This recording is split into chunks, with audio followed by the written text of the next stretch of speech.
Hello সবাই কেমন আছেন? নতুন একটি ভিডিওতে আপনাদেরকে স্বাগতম। আজকে আমি আপনাদের সাথে একটা নতুন রেসিপি শেয়ার করব। তো আমার হাতে দেখতে পাচ্ছেন যে কাঁকরোলগুলো আমি ধুয়ে নিচ্ছি। আর আজকের রেসিপিটা আমার হবে কাঁকরোল দিয়ে, সরিষা নারিকেল দিয়ে কাঁকরোলের পুর।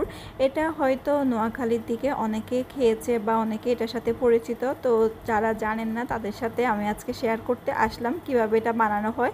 তো এটাকে ধুয়ে আমি মাঝখান দিয়ে কেটে সেদ্ধ বসিয়ে দিয়েছি। এদিকে এটার পুর করার জন্য আমি সরিষা নিয়েছি, তার সাথে নিয়েছি নারকেল কোড়া, এখন আমি কাঁচামরিচ নিয়েছি আর একটু পেঁয়াজ কুচি নিয়েছি। এখন সরিষা, নারকেল, পেঁয়াজ, কাঁচামরিচ এগুলোকে আমি ব্লেন্ড করে নেব।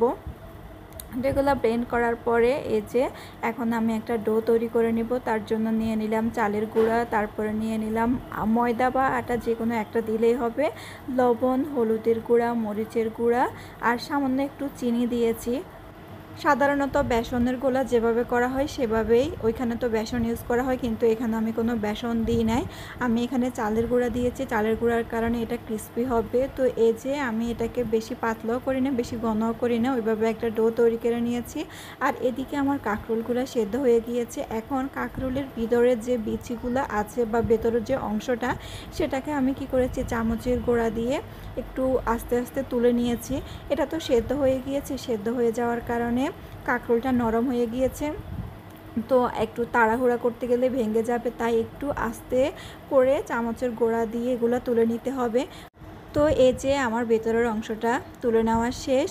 আর আমার কাঁকরোলগুলো তো কচি ছিল, তাই আমি বিচিগুলো ফেলে দিই না। যদি কাঁকরোলটা পেকে যায় তাহলে চেষ্টা করবেন যে বিচিগুলো ফেলে দেওয়ার জন্য। কাঁকরোল থেকে যেটা তুলে নিয়েছি সেটার সাথে আমি সরিষা বাটা, হলুদ, লবণ আর একটু মরিচের গুঁড়া এগুলা দিয়ে মেখে নিচ্ছি।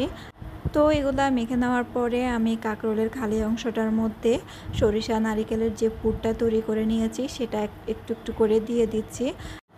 কারা কারা এভাবে কাঁকরোলের পুর তৈরি করে খেয়েছেন কমেন্ট করে জানাবেন। আর যদি কোনো দিন না খেয়ে থাকেন তাহলে আমার রেসিপিটা দেখে একবার বানানোর চেষ্টা করবেন, আশা করি আপনাদের কাছে ভালো লাগবে।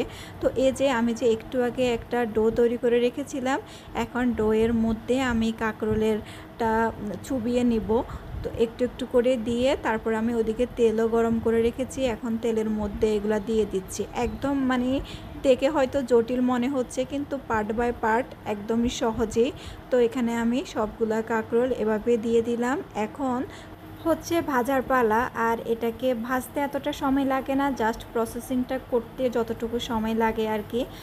কাঁকরোলের সিজনে এটা ফ্রাই করা হয়, তাই ভাবলাম আপনাদের সাথে শেয়ার করি। সরিষা নারিকেলের ভিতরে যে একটা পুর দেওয়া হয়েছে, এটার কারণে খুবই মজা লাগে। গরম ভাতের সাথে কাঁকরোলের এই পুরটা বানিয়ে নিলে খুবই মজা লাগে খেতে। এই তো আমি 2 পিঠ লালচে করে ভেজে নিয়েছি আর আমার রেডি হয়ে গিয়েছে সরিষা নারিকেল দিয়ে কাঁকরোলের পুর। আপনারাও চাইলে এভাবে বানিয়ে নিতে পারেন। তো রেসিপিটি কেমন লেগেছে কমেন্ট করে জানাবেন। সবাই ভালো থাকবেন, বাই।